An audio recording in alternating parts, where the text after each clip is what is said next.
떡의 유혹, 떡의 유혹. 이러한 제목으로 은혜를 나누겠습니다. 여러분들에게 한번 질문을 드릴게요. 여러분 예수님 믿으세요? 예수님 믿으세요? 자신 없어 하세요? 아멘 해야죠. 예수님 정말 믿으세요? 그럼 어떻게 여러분 그것을 보여드릴래요? 보여줘 보세요. 여러분 예수님 믿는다며요. 내 믿음을 여러분 어떻게 증명해 내겠느냐?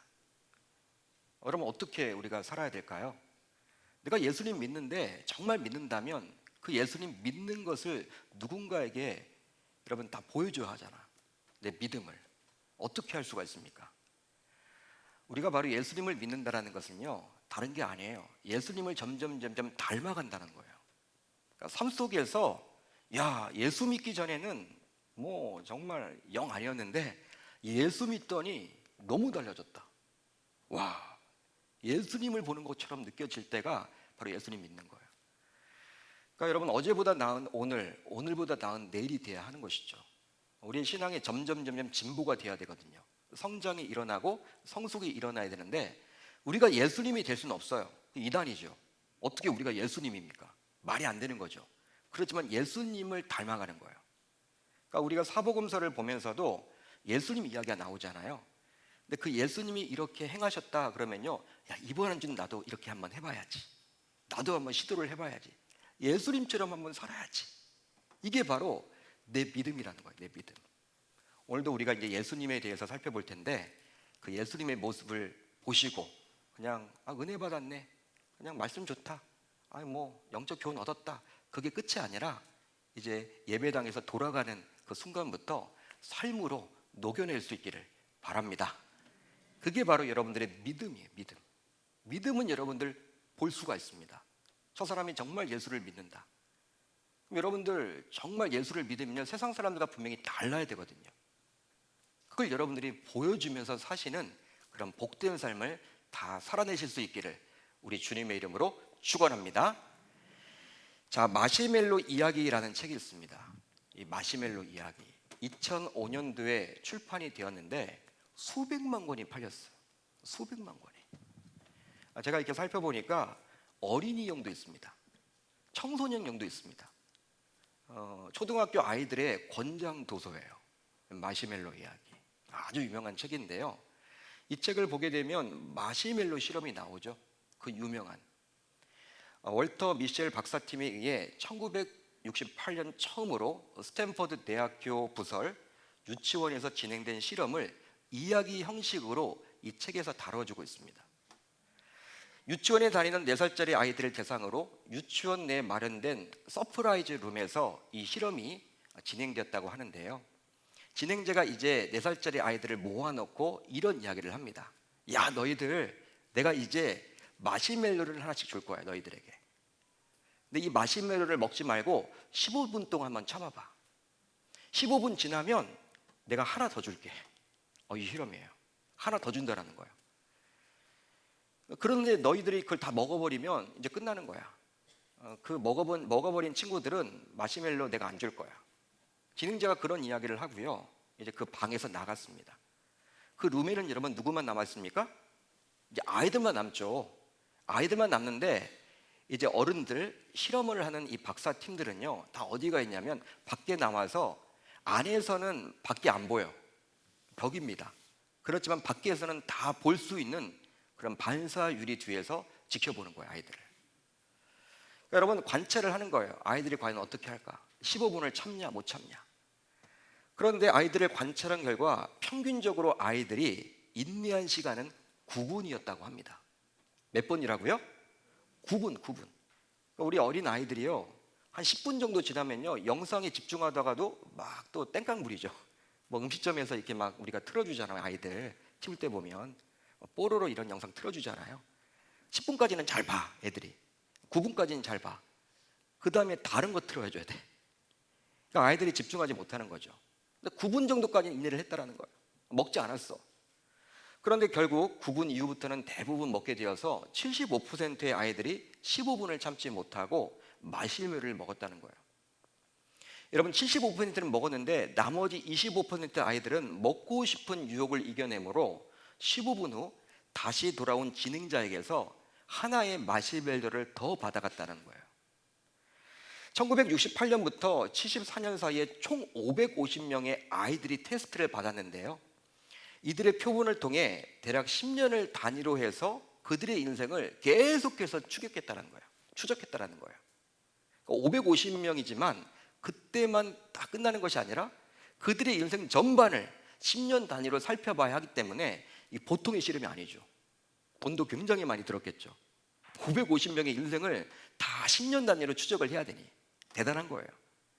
그 결과 먹고 싶은 유혹을 이김으로 하나를 더 받았던 아이들이 참지 못하고 먹어버린 아이들에 비해서 자제력이 뛰어났대요. 자제력. 그리고 높은 집중력을 보였대요. 그래서 결과적으로 청소년기에 미국 대학 입학 시험인 SAT 점수가 훨씬 높았다는 거예요. 좋은 대학에 다 들어갔다는 거예요. 대부분이. 또 성인이 되어서도 대인관계를 잘 맺어가지고 직장 혹은 사업을 하는 데 있어서도 더 성공을 거두었다는 실험 결과가 나왔습니다. 한마디로 무엇입니까? 먹고 싶은 인간의 본능을 잘 이겨낸 아이들이 결과적으로 성공하더라는 거예요. 이게 실험 결과죠. 그런데 대부분의 사람들은 이런 유혹과 시험을 원치 않습니다. 여러분들은 어떻습니까? 어떤 유혹과 시험 당하는 것을 즐겨하십니까? 나는 시험이 좋아. 나는 유혹이 좋아. 그렇게 이야기하는 분은 하나도 없어요. 왜 그럴까요? 보통의 경우 시험과 유혹은요, 이 고난과 함께 찾아오기 때문에 다 피하기를 원해요. 대부분이 그렇습니다. 신자이건 불신자이건 마찬가지예요. 하지만 우리가 원하지 않더라도 인생을 살다 보면요, 여러 다양한 시험과 유혹을 만날 수밖에 없죠. 여러분, 인생은 만만치 않죠. 내 생각대로 내 의도대로 다 풀려진다면 그게 여러분 내가 신이 되겠죠. 내가 하나님이겠죠. 하나님 아마 믿을 사람이 없을 거예요. 근데 우리의 인생은요, 내 마음대로 되질 않아요. 여러분, 자녀를 키우는 분들을 아실 거 아니에요. 자녀가 내 마음대로 됩니까? 안 됩니까? 진짜 안 돼, 진짜. 저도 자녀가 셋이잖아요. 내가 기대하는 바가 있는데 이제 부모로서 이게 만만치가 않아요. 목사님 자녀는 다를 거야? 아니에요, 똑같아요. 똑같아. 여러분도 마찬가지죠. 자녀를 키우면서 알게 되죠. 야, 이게 참 내 인생 내 멋대로 되는 게 아무것도 없다. 여러분, 직장 생활도 마찬가지죠. 사업을 해보시는 분들 다 여러분 기대하는 마음을 가지고 사업을 하지만 내 생각대로 잘 풀려집니까? 이게 아니라는 거예요. 마찬가지로 시험과 유혹도 나는 원치 않지만 인생을 살다 보면 시험과 유혹을 당할 때가 얼마나 많은지 몰라요. 따라서 어떻게 그런 시험과 유혹을 잘 이겨내느냐, 극복하느냐에 따라서 성공한 인생을 살 수도 있고 실패한 인생을 살 수도 있는 것입니다.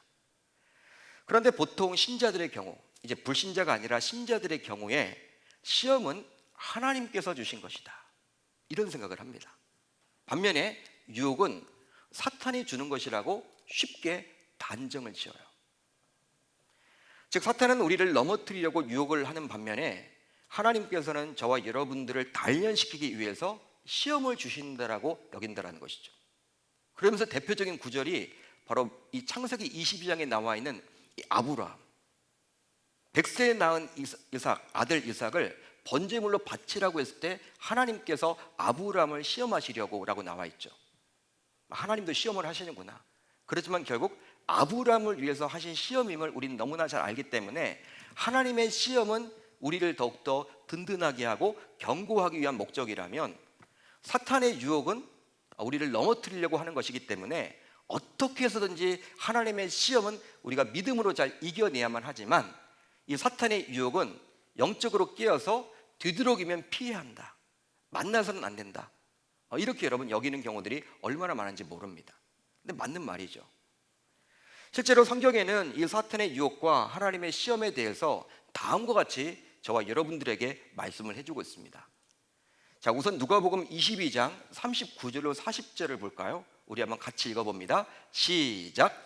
예수께서 나가사 습관을 따라 감람산에 가심에 제자들도 따라갔더니 그곳에 이르러 그들에게 이르시되 유혹에 빠지지 않게 기도하라. 이건 예수님의 말씀이에요. 예수님께서 친히 해주신 말씀입니다. 유혹에 빠지지 않도록 하기 위해서 뭘 해라? 영적으로 깨어서 뭘 해라? 기도해라. 여기에 나와 있는 유혹은요, 사탄의 유혹이에요. 사탄이 공격한다. 너희들을 우는 사자처럼 틈을 노린다. 그렇기 때문에 너희들은 영적으로 깨어서 기도해야 된다. 다른 방법은 없다. 그거예요. 그렇다면 여기에 나와 있는 유혹은 어떤 단어를 쓸까요? 영어로. 당연히 temptation이죠. temptation. 유혹이에요. 유혹. 사탄이 우리를 유혹한다. temptation. 그렇다면 하나님의 시험에 대해 말해주는 다음의 구절을 이제 한번 살펴보도록 하겠습니다. 자, 고린도전서 10장 13절인데요. 우리 한번 같이 읽어봅니다. 시작. 사람이 감당할 시험 밖에는 너희가 당한 것이 없나니 오직 하나님은 미쁘사 너희가 감당하지 못할 시험 당함을 허락하지 아니하시고 시험 당할 즈음에 또한 피할 길을 내사 너희로 능히 감당하게 하시느니라.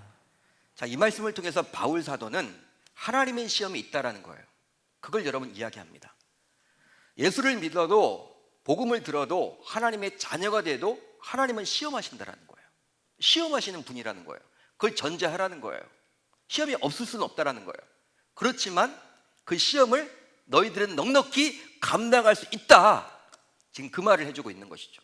하나님의 시험을 말합니다. 자, 그렇다면 이 구절에 나온 시험은 영어로 어떤 단어를 쓸까요? 여러분들에게 질문을 드립니까? 어떤 단어일까요? 테스트라고 하시네. 테스트. 아마 대부분의 성도님들은 테스트라고 답을 할 거란 말이에요. 테스트. 이유가 있는데요. 그동안 하나님의 시험은 테스트로, 또 사탄의 유혹은 템테이션으로 알아봤기 때문이죠. 테스트는요, 우리 아이들이 중간고사, 기말고사를 보죠. 여러분, 그 테스트를 통해서 그 아이들이 자신의 성적이 어느 정도인지를 알고 이제 약한 그 과목은 보완하라는 의미가 있는 거예요. 좋은 겁니다, 여러분. 시험은, 학교에서 보는 그 시험은요, 아이들은 굉장히 싫어하겠지만 이 학교 입장에서는요, 수준을 알아야 되죠. 선생님들이 여러분 어떻게 가르칩니까? 아이들 수준을 알아야지만 가르칠 거 아니야. 그런 게 여러분 테스트예요. 테스트는 어떤 의미에서는 긍정적이고 이 템테이션은 부정적이란 말이에요. 유혹이기 때문에. 여러분, 그렇다면 오늘 본문에 나와 있는 이 하나님의 시험 테스트인가요? 여러분 어떻게 생각하십니까? 제가 살펴봤더니 테스트가 아니던데요. 템테이션으로 나와요. 템테이션. 하나님의 시험도 우리 예상과는 달리 템테이션으로 기록되어 있다는 거예요. 따라서 이것을 통해서 우리는 무엇을 알 수 있을까요? 바로 성경에서는 시험과 유혹을 동일한 한 단어로 사용하고 있습니다. 우리가 구분을 하는 것이지, 하나님의 시험, 사탄의 유혹 이렇게 구분을 하는 것이지, 한글 성경이나 그렇게 구분이 되는 것이지, 원어를 보게 되면 헬라어 단어는 하나예요. 같다라는 거예요. 헬라어로 페이라스모스라는 단어를 씁니다. 한 단어입니다. 이처럼 성경에서 한 단어로 시험과 유혹을 모두 사용하게 된 것은 그만큼 우리 인간편에서 사탄의 유혹과 하나님의 시험을 구분하기가 쉽지 않음을 보여주고 있는 거예요. 여러분, 삶을 살면서요, 어떤 위기를 만났습니다. 그 위기를 만났는데 이것이 하나님의 시험인지 사탄의 유혹인지 구분하실 수 있습니까? 쉽게 구분이 되나요? 쉽지 않던데요. 수학 공식처럼 이것은 하나님의 시험이야, 이것은 사탄의 유혹이야, 여러분 구분하실 수 있어요? 구분하신다면요, 그분은요 대단히 영적으로 민감하신 분이에요. 하나님과의 관계가 여러분 너무나 좋으신 분이야. 어떻게 구분 잘 안 돼요, 여러분. 대부분의 성도님들은 쉽지 않아요. 이게 하나님의 시험인지 사탄의 유혹인지 쉽지 않다라는 거예요. 그렇기 때문에 한 단어로 하나님은 지금 사용해주고 있습니다. 바로 사탄은 하나님에게서 시험받는 신자를 유혹할 수도 있고요, 또 하나님께서도 사탄의 유혹을 받는 한 사람을 연단할 수도 있기 때문이죠.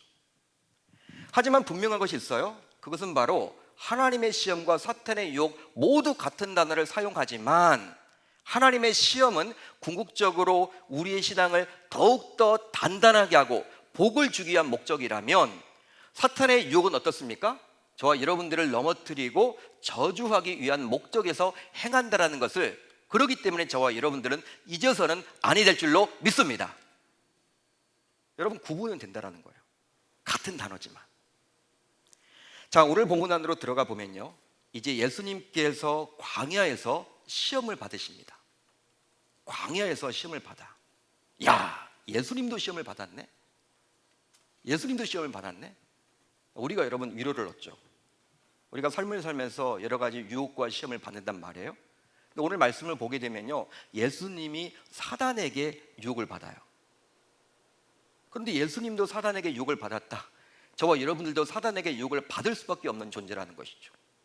그러니까 위기를 만나더라도 설령 사단의 유혹을 받게 되더라도 예수님조차도 이렇게 막 유혹했던 사단이기 때문에 참 우리가 정신을 바짝 차려야 하는구나 깨달아야만 하는 것이죠. 위로가 돼요. 오늘 말씀을 보게 되면. 여러분, 오늘 말씀을 보게 되면 예수님께서 광야에서 시험을 받았습니다. 그런데 받기 직전에 세례 요한을 통해서 세례를 받으셨다는 사실을 우리가 놓쳐서는 안 돼요. 제가 항상 강조를 하죠. 그 말씀, 그 본문만 보지 마시고 그 앞부분을 보시고 그 뒷부분을 봐야 된다. 4장은 그때에라고 시작해요. 그때에로. 근데 그때에는 바로 세례를 받은 그때를 말하는 거예요. 세례 받고 난 다음에 그걸 말하는 거예요. 3장 마지막 부분을 보게 되면 예수님께서 세례 요한에 의해서 직접 세례를 받게 됩니다. 세례가 필요 없는 분이 저와 여러분들에게 본을 보이고자 세례를 직접 받으셨어. 따라서 예수님께서 세례를 받으신 이후에 바로 성령께서 예수를 광야로 이끌어 시험을 받게 하셨다라는 사실이에요. 자, 4장 1절을 볼까요? 이렇게 기록이 되어 있죠. 그때 예수께서 성령에게 이끌려 마귀에게 시험을 받으러 광야로 가사. 이렇게 기록이 되어 있습니다. 자, 이 구절과 병행 구절인 마가복음 1장을 보게 되면요, 여기 나와 있는 예수께서 바로 성령에게 이끌려, 이게 어떤 의미인지 우리 오늘 본문은 잘 와닿질 않거든요. 예수께서 성령에게 이끌려, 이 부분이 잘 와닿지가 않은데 병행 구절인 마가복음 1장을 보게 되면 성령이 다소 강압적으로 예수를 광야로 이끌었음을 알 수가 있습니다. 예수님의 의지와 상관없이. 제가 마가복음 본문을 읽어드릴게요. 성령이 곧 예수를 광야로 몰아내신지라. 몰아냈다라고 기억을 해. 몰아냈다. 그러니까 몰아냈다라는 건 뭐예요? 몰아내다라는 의미는 원어를 보게 되면 쫓아내다, 강제가 들어갑니다. 강제성이. 그러니까 예수님의 의도와는 상관없이 성령 하나님이 지금 예수를 광야로 몰아세운 거예요. 어려움을 준 거예요. 광야에 들어가도록 그냥 밀어낸 거예요. 예수님께 묻지 않고. 그런 의미가 있는 거예요. 그렇다면 성령, 우리가 알고 있는 인격적인 그 성령 하나님께서 그렇게 하신 이유는 과연 뭘까? 왜 예수님을 그 광야로 몰아세우신 것일까? 밀어내신 것일까? 왜 쫓아내신 것일까? 우리가 알기로 성령 하나님은 인격적인 분 아닙니까? 그런 분이 왜 예수님과 상의하지 않고 그렇게 여러분 몰아세웠을까? 바로 광야의 시험을 통과하지 않고서는 하나님의 아들로서의 정체성을 가지고 이 험난한 세상에서 온전히 살아갈 수가 없기 때문입니다. 할렐루야, 할렐루야.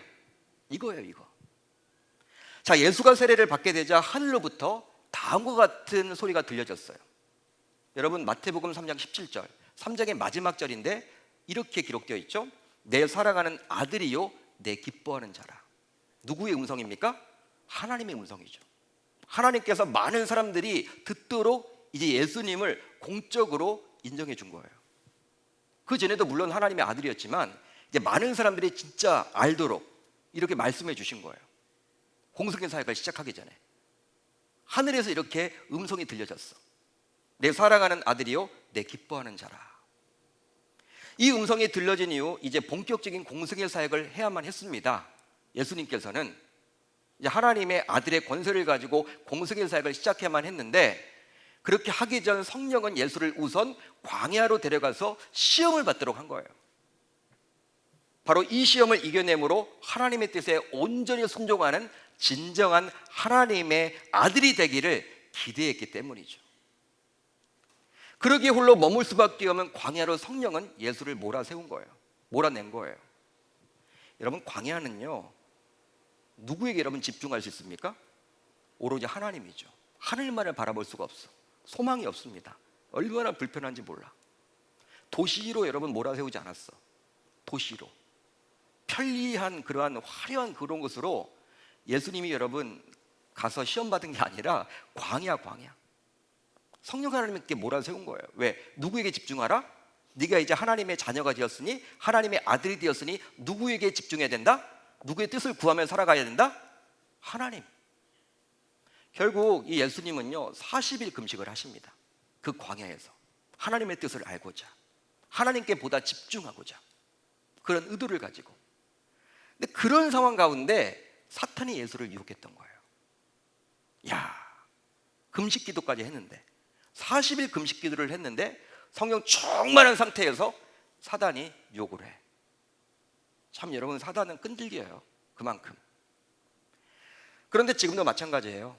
지금도 하나님의 자녀로서의 정체성을 가지고 살아가려 하면요 온갖 사탄의 시험과 유혹을 이겨내야만 합니다. 여러분들이 말씀을 듣고, 야 그래 내가 하나님의 자녀지, 내가 자녀이니까 이제 말씀대로 내가 직장생활도 해야 되겠다, 사업도 해야 되겠다, 가정도 그렇게 우리 자녀들과의 관계 속에서도 내가 하나님의 자녀로서 말씀대로 해야 되겠다, 나도 예수님처럼 해야 되겠다, 그런 마음을 가지고 가면요 어떻게 돼요? 사탄의 유혹과 시험을 받을 수밖에 없다는 거예요. 충돌이 일어나죠.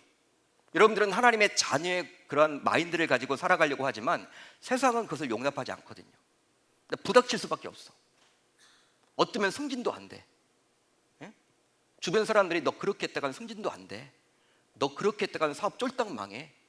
세상에 돌아가는 과정은 따로 있는 거야. 네가 믿는 하나님은 교회 안에만 있지 않냐? 너 왜 사업의 현장에까지 나와서 그렇게 하나님의 뜻을 구하며 살려고 그러니? 너 그러다 망해. 여러분, 그런 유혹 같은 것들을 엄청나게 받게 된다는 거예요. 주변 사람들을 통해서, 어떤 그러한 분위기를 통해서, 환경을 통해서. 하지만 세상 사람들과 별반 다를 바 없는 모습으로 살아가는 신자들이 있죠. 교회 정도 출석하고 또 봉사하고 헌금하고 순종하고 뭐 그런 사람들, 썬데이 크리스찬들, 이런 분들은요 뭐 세상 불신자들과 별반 다를 바가 없잖아. 주일날 교회 나오는 것 그것밖에 차이가 없잖아요. 그런 분들은요 삶의 현장에서 사탄이 유혹하지 않습니다. 사탄이 시험하지 않아요. 절대 시험하지 않습니다. 왜?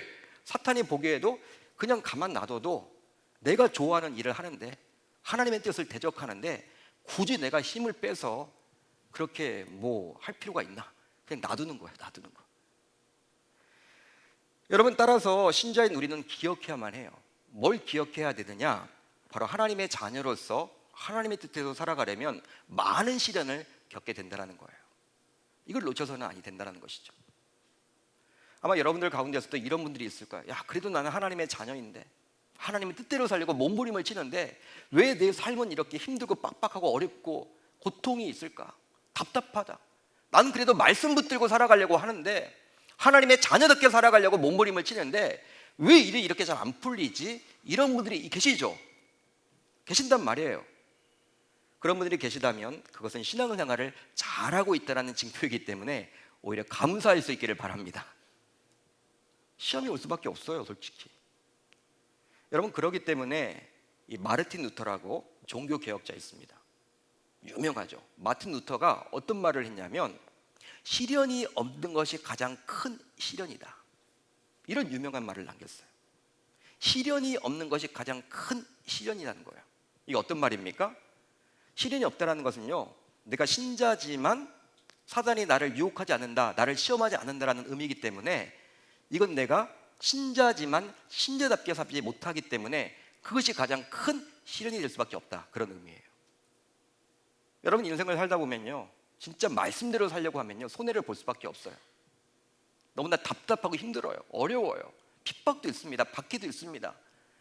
여러분, 영적 전쟁이 얼마나 치열하게 치러야 되는지 몰라요. 근데 그런 것이 전혀 없다. 나는 교회 잘 다니는데 그냥 일상생활이 너무나 평탄한 말이 있다.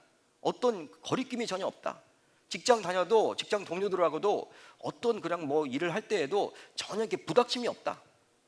세상의 가치관에 잘 순구하는 사람들이야, 그런 분들은. 사람은 좋죠. 여러분, 친구들은 많겠죠.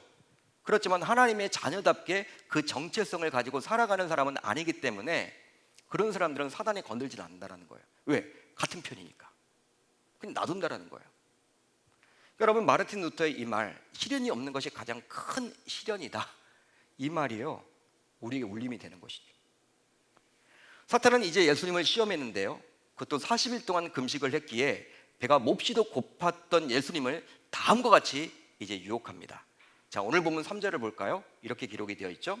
시험하는 자가 예수께 나와서 이르되 내가 만일 하나님의 아들이여든 명하여 이 돌들로 떡덩이가 되게 하라. 여러분 한번 곰곰이 생각을 해보십시오.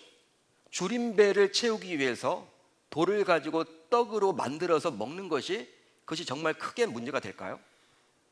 여러분 어떻게 생각하십니까? 배고픈데. 여러분 그런 말도 있잖아요.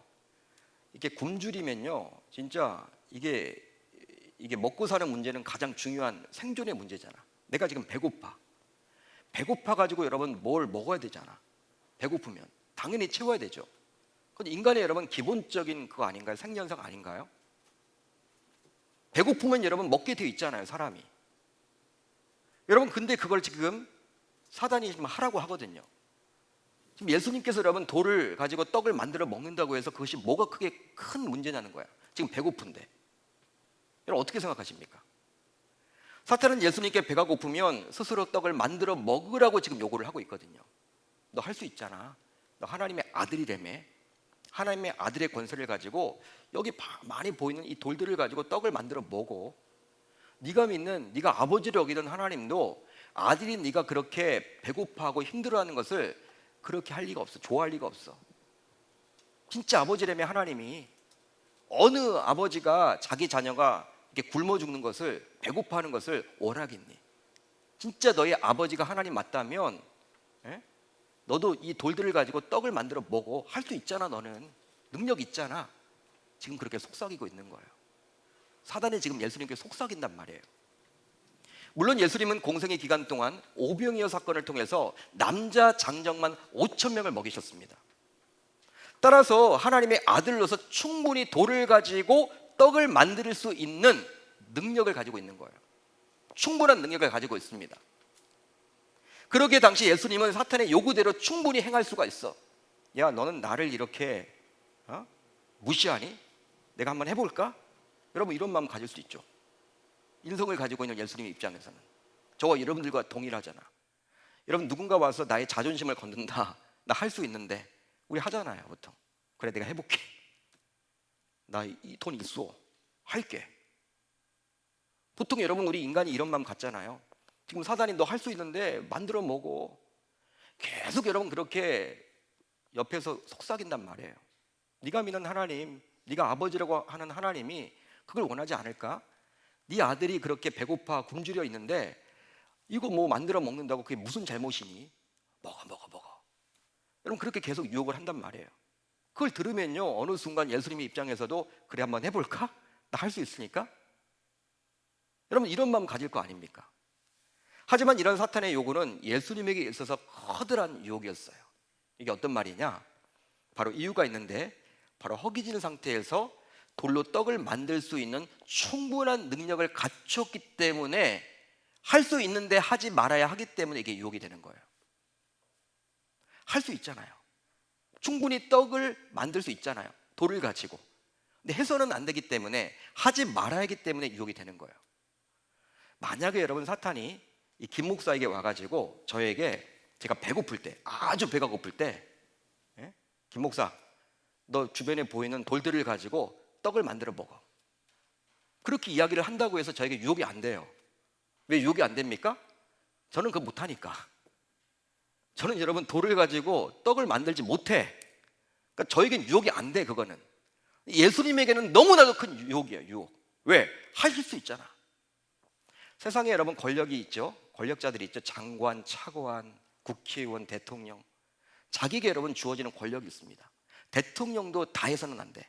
대통령으로서 주어지는 권력이 있어요. 장관으로서 주어지는 권력이 있어요. 국회의원으로서 해서도 되는 것, 안 해도 되는 것 권력이 주어집니다. 세상 권력은 어때요? 하다 보면 사람들이 욕심을 부리죠. 권력 남용까지 하게 돼요.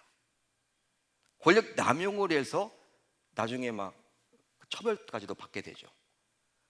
그런데 여러분 예수님은 다 할 수 있어. 하나님의 아들이야. 이 돌들을 가지고, 돌이 뭐예요 여러분? 먼지를 가지고도 만들 수 있어. 예? 돌들이 아니라 돌은 여러분 떡 모양이라도 있지. 진짜 여러분 그런 거 없어도 그냥 뚝딱 만들 수도 있어요. 그런 능력을 가졌어. 근데 그걸 사용하지 말아야 돼. 그게 여러분 얼마나 큰 유혹이겠습니까? 힘을 가지고 있는데, 파워를 가지고 있는데, 권세를 가지고 있는데 그걸 내가 아껴야 하니 이게 여러분 얼마나 큰 유혹이냐는 거예요. 이처럼 사탄의 유혹은요, 실제로 할 수 있을 때 유혹이 됨을 알 수 있는 거예요. 이런 사탄의 유혹에 이제 예수님께서는 돌로 떡을 만들어 먹는 대신에 바로 다음과 같이 말씀을 하십니다. 자, 오늘 말씀 4절을 우리 한번 같이 읽어봅니다. 4절 시작. 또 대답하여 이르시되 기록되었을 때 사람이 떡으로만 살 것이 아니요 하나님의 입으로부터 나오는 모든 말씀으로 살 것이라 하였느니라. 사람이 떡으로만 살 것이 아니요 하나님의 입으로부터 나오는 모든 말씀으로 살 것이다. 신명기 8장에 나오는 말씀이에요. 모세가 기록한 하나님의 말씀. 예수님은 이 신명기 8장에 나온 말씀을 인용하며 예수님은 하나님의 아들이기에 돌로 떡을 충분히 만들어 먹을 수 있지만 오히려 자신은 자신의 배고픔을 해결하기 위해서 그 능력을 사용하지 않겠다라고 이야기를 합니다. 이유가 있는데요, 바로 성령이 하나님의 아들인 자신을 광야로 쫓아낸 목적이 분명히 있기 때문에 그 하나님의 뜻에 따라 자기는 아들이기 때문에 살아야 한다라는 그 이유 때문에 하지 않는 거예요. 사탄이 여러분 아무리 속삭여도 충분히 하실 수 있지만 하나님의 아들이신 예수님께서는 성부 하나님의 뜻이 더 중요하다는 거예요. 분별하고 있는 거예요. 그렇습니다. 사탄은 하나님의 아들인 예수님으로 하여금 공생애가 아니라 자신의 배고픔, 즉 자신의 유익을 구하는 데 있어서 하나님의 아들 권세를 사용하라고 유혹을 하고 있죠. 만약에 여러분 예수님이 여기서 넘어갔다, 이 유혹에 여러분 넘어갔다, 공생애는 여러분 엉망이 돼요. 왜 그러느냐? 공생애 사역을 하시면서 예수님이 어떤 말씀을 하셨습니까? 먼저 그의 나라와 그의 의를 구하라. 자기는 근데 배고플 때 그 능력을 활용해 놓고 내로남불이 되는 거예요. 말이 안 되는 거예요. 앞뒤 여러분 이제 끝나는 거예요. 끝나는 거. 엉켜버리는 거예요. 지금 사탄은 여러분 계속 별거 아닌 거, 이 먹는 문제 가지고 쪼잔하다, 뭐 만들어 먹으면 되지. 여러분 그렇잖아. 우리가 그렇게 간단하게 생각할 수 있거든요. 근데 이거에 넘어가는 순간 예수님의 공생의 사역은 엉망이 되는 거예요.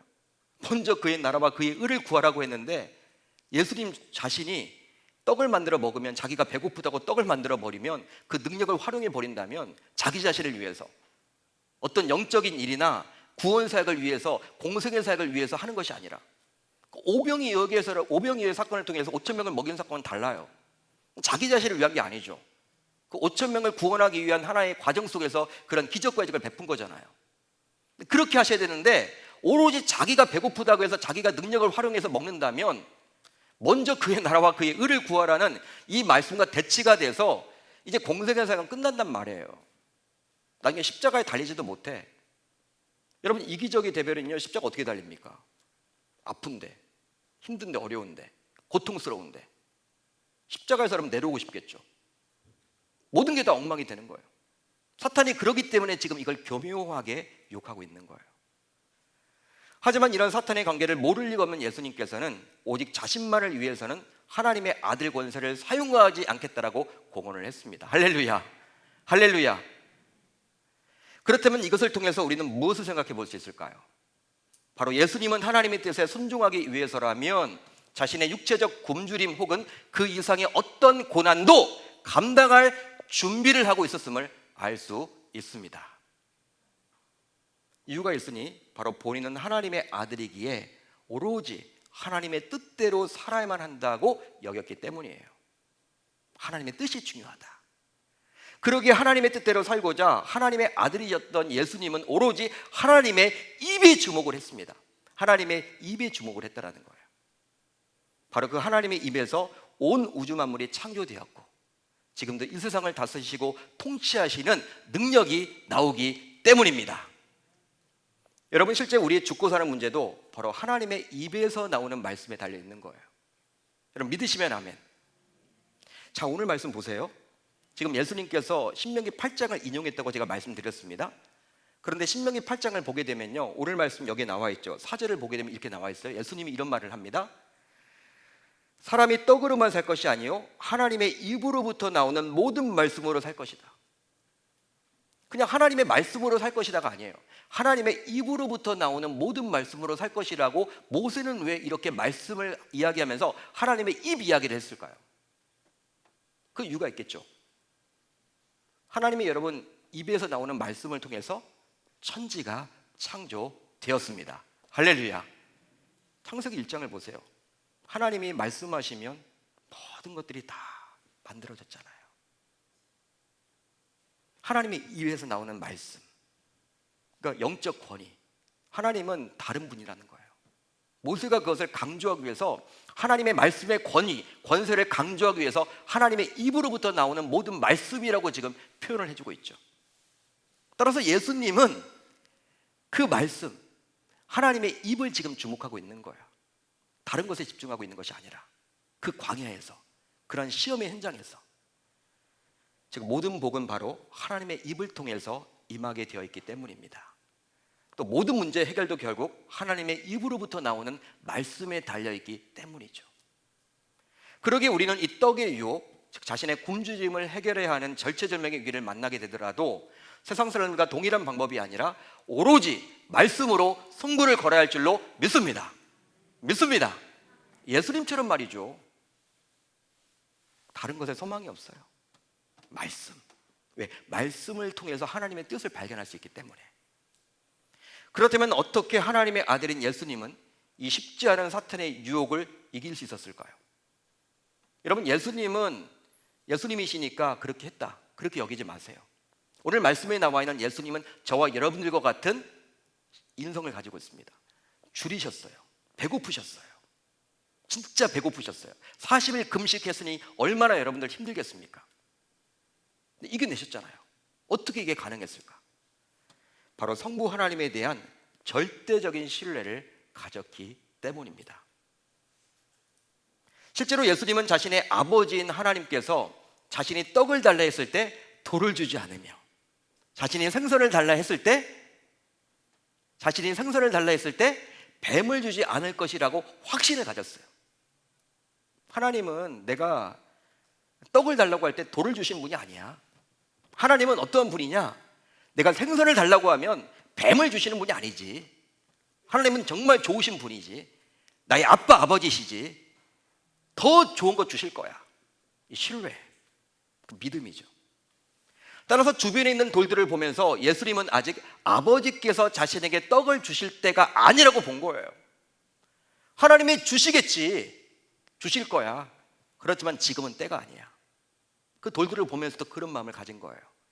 그러기에 비록 자신에게 능력이 있었지만 아버지께서 친히 주실 때를 기다리며 이 돌을 가지고 떡을 만들어 먹지 않았습니다. 여러분, 이런 모습이야말로 하나님의 자녀로서 가져야만 하는 신앙의 자세라고 볼 수 있는 거예요. 여러분, 믿으시면 아멘. 따라서 하나님의 자녀인 우리도 이런 예수님의 모습을 본받아야 하는 거예요. 다른 누군가를 본받는 것이 아니라 그분이 나를 책임져 주시겠지. 지금 힘들고 어려워도 하나님이 함께 하시니까 나에게 능력 주셔서 잘 이겨내도록 해주시겠지. 그런데요, 예수님처럼 오직 하나님만을 신뢰하게 되자 결국 어떤 일이 벌어집니까? 놀라운 일이 벌어집니다. 결국 하나님께서는 적절한 때에 자신의 아들인 예수에게 하늘 양식을 내려주셨어요. 놀라운 말씀이 바로 11절에 나와요. 11절을 같이 읽어볼까요? 시작. 예수를 떠나고 천사들이 나와서 수종드니라. 결국 광야에서 예수님을 3번씩이나 유혹한 사탄이 떠나게 되자 어떤 일이 벌어집니까? 하나님의 명을 받던 천사들이 예수님을 수종들게 되었어요. 천사들이 나타나서 예수님을 수종들었어. 수종들었다, 어떤 말일까요? 잘 와닿지 않죠. 이게 어떤 뜻이냐? 여기서 수종들다라는 단어는 결국 디아코네오라는 헬라어입니다. 디아코네오. 헬라어를 여러분 딱 우리가 보게 되면 어떤 뜻이냐면 식탁에서 시중들다. 하나님께서 만찬을 차려주신 거예요. 40일 동안 금식했던 그 예수님을 위해서, 굶주렸던 예수님을 위해서 하늘 양식이 딱 채워진 거야. 그리고 천사들이 시중 들고 있어. 예수님은 딱 가운데 앉아서 식사를 맛있게 하는 그 장면이죠. 즉 예수님의 굶주림을 하나님 아버지께서 친히 해결해 주셨습니다. 할렐루야, 할렐루야. 오늘 본문은 그렇게 나와요. 이제 말씀을 정리하겠습니다. 여러분, 과연 우리 스스로 떡의 유혹을 이길 수 있을까요? 내 힘만으로? 여러분 어떻게 생각하십니까? 먹고 살아가는 문제는 생존의 문제이기 때문에 신자인 우리에게도 너무나도 중요해. 근데 이 먹고 사는 문제 때문에 하나님의 자녀의 정체성을 잃어버리고 살아갈 때가 너무나 많단 말이에요. 내가 예수 믿는데, 내가 하나님의 자녀인데, 나는 교회 다니는데, 나는 하나님의 말씀을 하나님의 말씀으로 믿는데, 교회에서는 은혜 받아서 결단하지만 직장과 사업장에 가게 되면 이 생존의 문제 앞에서는, 이 돈의 유혹 앞에서는 넘어질 때가 너무나 많잖아요. 세상 사람들과 다를 바가 없잖아요. 세상과 타협한단 말이에요. 이걸 하나님이 모를까요? 안단 말이에요. 중요한 문제이기 때문에 이 세 가지 사탄이 유혹을 하면서도 가장 첫 번째로 이 유혹을 지금 기록해주고 있는 거예요. 너무나도 중요하기 때문에. 어떻게 해요? 예수님이 이겨냈듯이 너희들도 하나님의 자녀라면 동일하게 이겨내라는 거예요. 할렐루야. 직장에서도 하나님의 자녀로서의 정체성을 가지고 살아가라는 거예요. 사업을 하면서도 하나님의 자녀로서의 정체성을 가지고 살아가라는 거예요. 쭈삣쭈삣 하지 말라는 거예요. 너희들은 다른 인생이라는 거예요. 돈 얼마 때문에 자존심을 팔지 말라는 거예요. 하나님의 자녀로서의 정체성 다 주시는데, 하늘 양식을 주셔서 다 먹이시고 입히시는데 그분의 뜻에 따라서 살아야지 너 왜 세상의 관행을 따라가니? 세상 친구들은요, 너 그래봤자 승진 못해, 너 그렇게 사업해서는 다 망해, 관행 따라 마치 사탄처럼 속삭여요. 여러분 어떻게 살아가실래요? 저는 이제 여러분들에게 보여드렸어요. 우리가 처음 시작할 때 예수님 믿는다고 하면 예수님을 닮아가야 한다는 걸 말씀드렸어요. 저와 여러분들 모두 이제 정신을 차렸으면 좋겠고, 교회에서만 신앙생활을 하는 것이 아니라 삶의 현장에서, 직장에서, 사업을 하든지 간에, 학교를 다니면서, 가정에서 뭐든지 간에 하나님의 자녀로서의 정체성을 놓치지 않고 살아갈 수 있기를 우리 주님의 이름으로 축원합니다. 바로 오늘 본문에 나오는 예수님을 롤 모델로 삼아서 말이죠. 즉 아버지 되시는 하나님을 절대적으로 신뢰했기에 오직 그분의 말씀으로만 살겠다고 당당하게 외쳤던 그리스도를 떠올리며 떡의 유혹을 이겨낼 수 있기를 우리 주님의 이름으로 축원합니다. 축원합니다. 11절이 있기 때문에 우리가 기쁘잖아요. 소망이 있잖아요. 그래, 하나님이 책임져 주시는구나. 이런 영적인 지혜를 꼭 얻고 돌아가는 저와 여러분들이 다 되시기를 우리 주님의 이름으로 축원합니다.